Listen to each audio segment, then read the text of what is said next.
Riding shotgun with me this week is a dear friend from the old country, Simon Carton, aka Sir Henry of Frogmore, and we're here at Dorchester Plantation in Georgia to shoot the very best of walked up quail.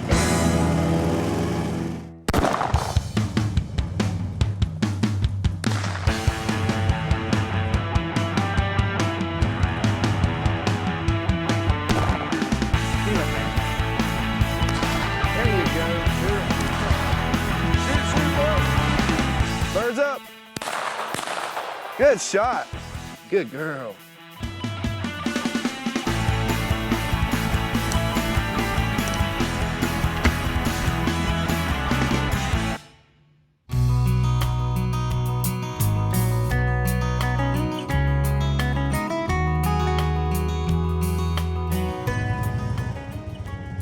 Welcome to Dorchester. Well, we're here. Come on, you old fart. Okay. We're the guests of Chuck and Charlie Gaskin, and they've kindly invited us to shoot some of the best quail in Georgia.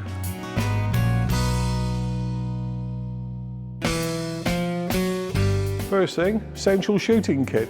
We can have you shooting like that. You look like Burlington Bertie. Hands out. What do you suggest? Brush shirt, brush pants, hunting vest, pair of waterproof boots, and an orange cap. Wow. I'll see you in a couple of minutes, and we'll Two go out to the shakes. clay scores. Chop chop, Pixie. Well, that's a lot better. You look like a southern gentleman going on a quail shoot. I feel like a popinjay. I wouldn't comment on that. But we're ready for the clay shoot. I'm going to go out. I know you've been an experienced shot, but you've been shooting driven European shooting, and this is a little different. We're going to shoot some clays and look at the etiquette and the safety of quail shooting here in Georgia. So I've got the guns in the golf cart, and we'll go over to the clay scores. Okay. You ready? Lead on. My old man, Dustman, he wears a dustman's hat. He wears coal blimey trousers and he lives in a council flat.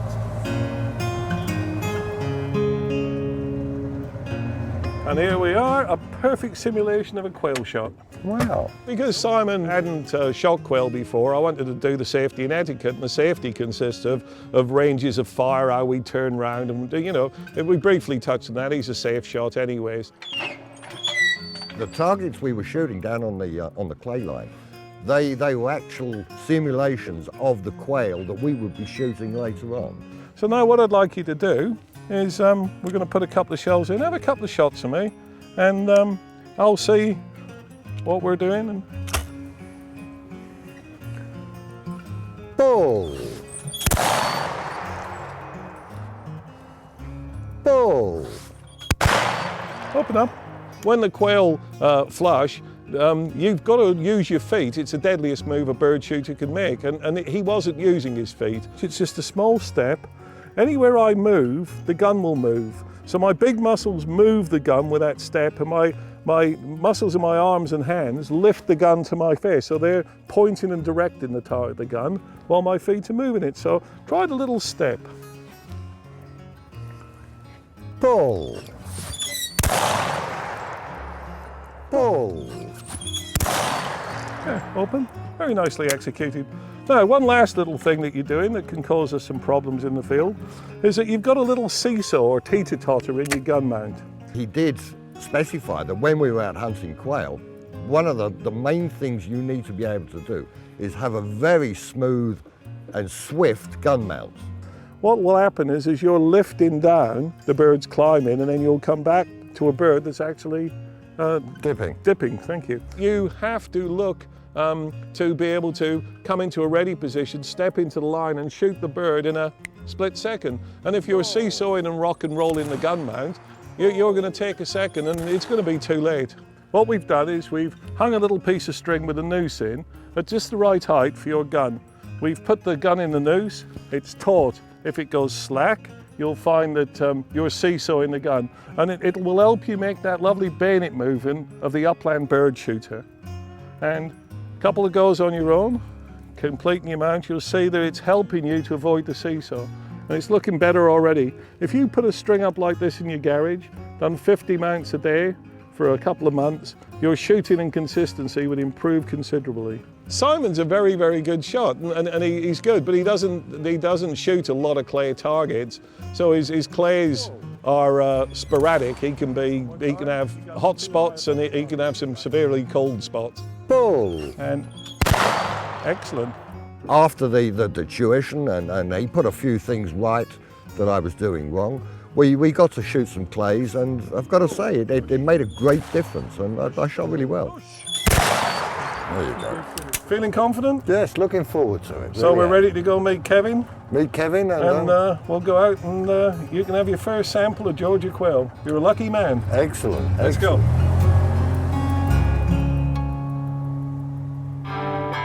Coming up on Riding Shotgun with Chris Batha. Right there. Flush. Birds up. Good shot. All right. Catch him up. Good shooting, guys. Riding Shotgun with Chris Batha is sponsored by Kawasaki. Let the good times roll. Remington Shotgun Shells.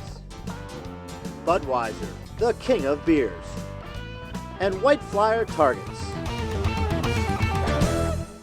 Kevin, good to see you again. We ready to go? Yes, sir. We got the Jeeps loaded. So you arrange the weather for us? Excellent. Little Definitely. soft and gentle rain, keep the heat down. That's right. Good, Let's I'm go looking get some forward birds. to it. All Looking right. forward to it. Once we pick our clients up at the lodge, we use a bird buggy. It's a homemade bird buggy, and we usually pull them with some type of tracker, samurai, little car, because they're just so dependable.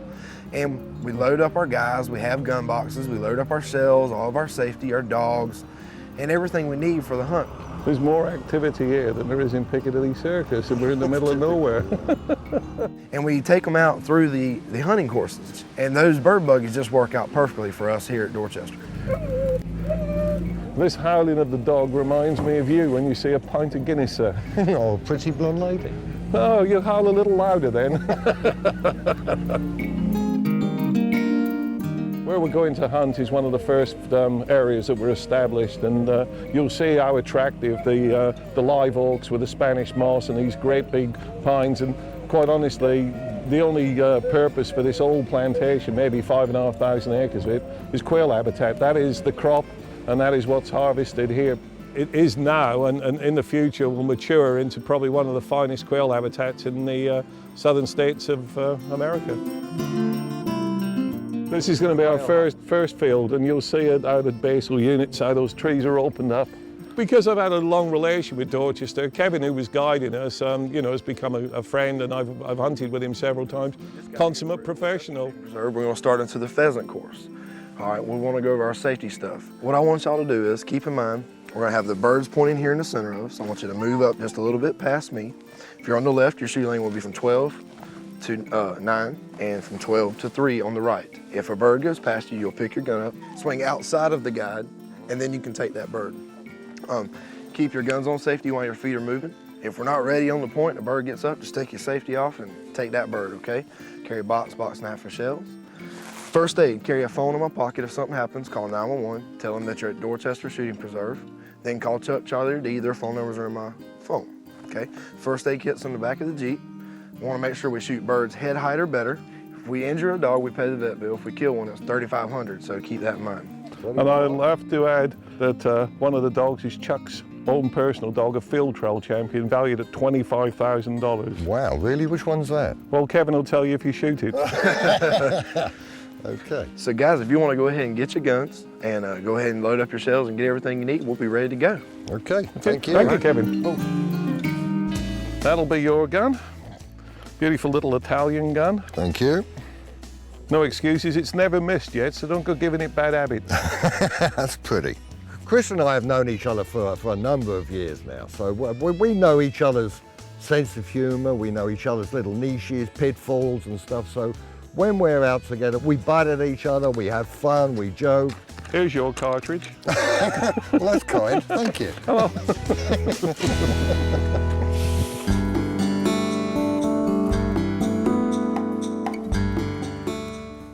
I've come to Dorchester primarily to hunt lowland quail. So I'm gonna put you in this little left cut right here. I'm gonna put Chris in this one. We're gonna walk up and start through this part of the field, okay guys? Okay. All right, go ahead and get ready. Go ahead and load up. You put dogs on the ground and you're pointing and you're flushing birds, but you got new people every day and you got different weather, different conditions, and it's just something interesting every day. Okay, we're ready now. I'm all loaded up. Let's hope we're lucky. The bobwhite quail is just, if you mention the southern states, Georgia, South Carolina, you know, Alabama, any of the southern traditional quail hunting states, it's synonymous with bobwhite quail. We're in this thick stuff. If the dog's going to point and I can't see them, please let me know. That way we don't overwalk them. Whoop. Simon? All right, Chris, just ease up for me. Simon, swing around this way. All right. She's on point right in here, guys. Easy. All right, go ahead and take your guns off safe and be ready. Flush.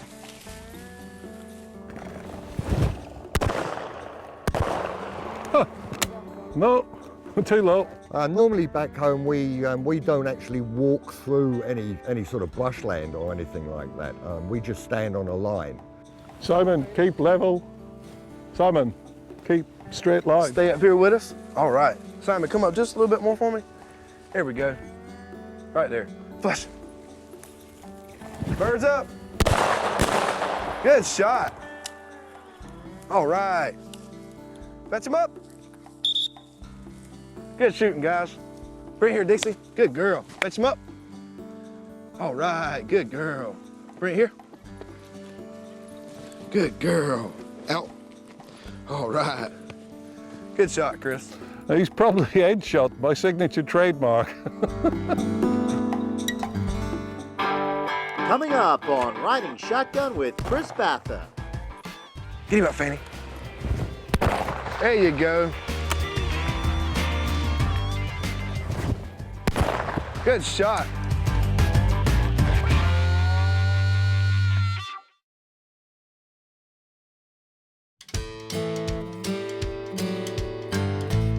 When you're walking through the brush, the dogs come to point. That's a brilliant point. And there's a feeling of anticipation as you gradually walk up towards the pointers.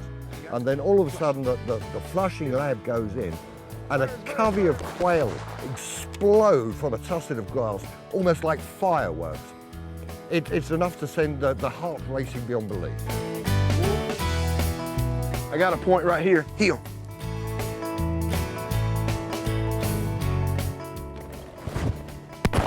Good shot.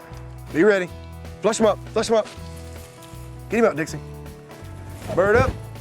I didn't want to shoot it. Heel. Yeah, the quail's a minimalist bird. It's going to do the minimum amount of flying it has to do. So you've got to, you know, be a little sharper, take them as they peak before they start that drop in. And you're just unfortunate on your side. They all got down pretty quickly. That's one thing that's very exceptional. They listen to you, they use your expertise, and when they do that, you can have a great hunt. Whoa, Smokey. Whoa, Terry. Whoa. Shoot them. Shoot, shoot, boys. All right. You both got one there. Fetch him up. Good shooting, sir. It's a good job I was there to back you up, sir. Right here, Dixie. Dixie. We have the female here, which has the buffer color, and then the white has the band across his eye. And this is your bobwhite quail. Shooting on your own is a bit like playing golf on your own, because if you make a great shot, there's no one to see it. And if you go and tell somebody what you did, they don't understand it. He's down. I'm going to keep a mark on him. He's on that pine tree there. He's down, so I'm going to move because we want to harvest every bird that we get. He's running in the grass, hiding. Your bird, Simon. Simon? Good shot. Oh! All right. And that's why I brought you to ride shotgun. Thank you, Captain. Shooting well. I was teaching him the little step into the line of the target, and that was great. And he was doing it very well in the field. And unfortunately, you know, physician heal thyself, I missed an absolute sitter of a shot because I didn't move my feet. Bird. Here. Up. All wrong-footed. My feet are like a piece of noodle. I'm not used to shooting over dogs, Dixie, hunt him up in there. And that in itself was an experience, not only taking care and changing my style and manner of shooting. They're too low. But also to watch the dogs work, the pointers, coming to point, some absolutely stunning work by them. Get him out of there, girl. And then the flushing lab coming in and flushing a covey of quail is truly outstanding. Good girl, Dixie. Good girl. Out. All right, good girl. There's another quail for our bag. The guide and the dogs go to a lot of effort to find birds for you, and if you're not knocking them down, you're not fulfilling your part in the cycle of, you know, hunter-gatherer as such. So, you know, we sharpened his axe before we took him out in the field. Good shot, Simon. I have to say, in the first half of the hunt, he wiped my eye considerably, which I did give him some sort of digs in the ribs over. Hey, there you go. Good shot, guys. You were too late, sir. I don't think so. I think you'll find that was my bird. You'll find it was headshot, definitely mine. And your trademark puff of feathers from the backside decried that yours was a second shot. Touché. Okay, well, what a fantastic morning shooting. I've got to thank you very, very much indeed. You're more than welcome. We've got to thank Kevin and the dogs for the shooting. We will do. Then when it comes down to the bag, whoever shot the most is going to pay for the day, so. Okay, well, we'll have to ask Kevin that one. Well, it just depends on which one of y'all's paying the tip. Well, I know he was a game hog, so I think he'll be getting the tip off Simon. I think I agree.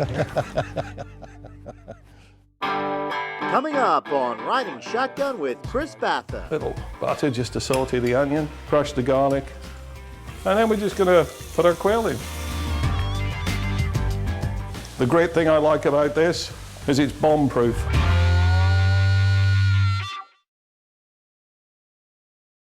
Riding Shotgun with Chris Batha is sponsored by Harley-Davidson. Live to ride, ride to live. Krieghoff, manufacturer of fine hunting and sporting guns. McElhaney's Tabasco sauce. It hurts so good. And Clay Coach Online, the online clay target shooting resource. I'm a great believer that we should eat what we shoot. And when it comes to organic, you aren't going to get anything more healthy or fresher than freshly harvested quail. So I've got a simple recipe. It's December, it's a little chilly, and so I'm going to do a quail hot pot. Real simple. I'm not a great chef. I like simple, good, strong flavors and little spice. So basically, I'm going to take an onion. Rustic cooking, nothing special, just a rough chop, you know. Little butter just to saute the onion. Now, we need to give the onion a little while, a couple of minutes in front of the garlic. The reason why is the garlic, you want to keep the flavor for it, and if you cook it too long, you just destroy the flavor. So just put a little bit of salt in it. It'll kill the flavor on the chopping board. Just crush it with a knife. Crush the garlic, and we'll add it to our onions. And this is going to take a few minutes, and I've worked hard today. Not only have I gathered the meat, I'm now cooking the meat, so I'm going to have a little refreshment. And now, the quail. Just simply, I took the breast of the quail, filleted them out. We don't want any bones in the casserole, and I've checked it for shot. Be careful when you're eating game you've shot to just feel with your fingers and see if there's any shot. Now, you don't want an expensive visit to the dentist. And then we're just going to put our quail in. We'll mix that in there. We're going to bronze our quail off. That'll be about 4 or 5 minutes cooking, and I'm just going to enjoy my beer, and I'm going to prepare the rest of the ingredients.